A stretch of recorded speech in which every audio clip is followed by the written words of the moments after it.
Баршаңызға сәлем, сіздермен бірге бүгін пәтернан қосылған бес бармақтан дейміз. Өте ерекше, өте дәмді болып шығады.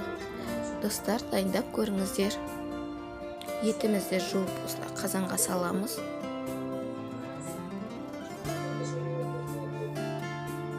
Дәміне қарай тұзын саламыз. Қайнағаннан кейін бетінде көбіктерін алып тастаймыз.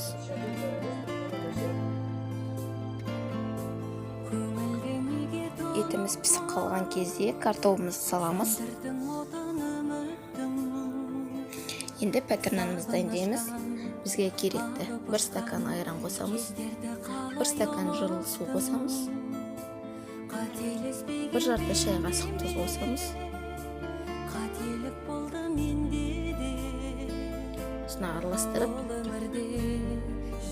үстіне 2 ас қасық сұйық май қосамыз.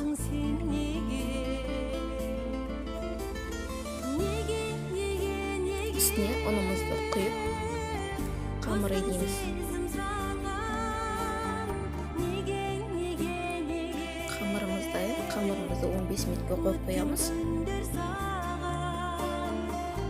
Қамырымыз дайын болғаннан кейін осылай бөлшектерге бөлеміз.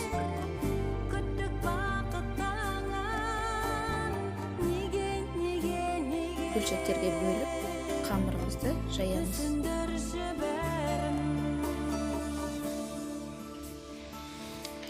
Үстіне үй температурасында сары майымызды қосып, осылай ораймыз. Қолымызбен жайып, табамызға осылай саламыз. 180 градуста 20-25 минут пісіріп аламыз. Пәтернанымыз дайын.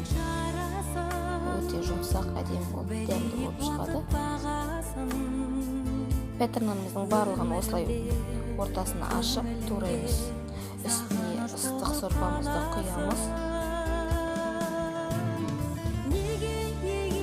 Үстіне етімізді, картоплымызды саламыз. Бетіне көк пияз тураймыз. Тамағымыз дайын, өте ерекше, өте дәмді болып шығады. Достар, дайындап көріңіздер. Мені қолдап, лайк, комментарий қалдырып кетіңіздер. Баршаңызға көп рахмет.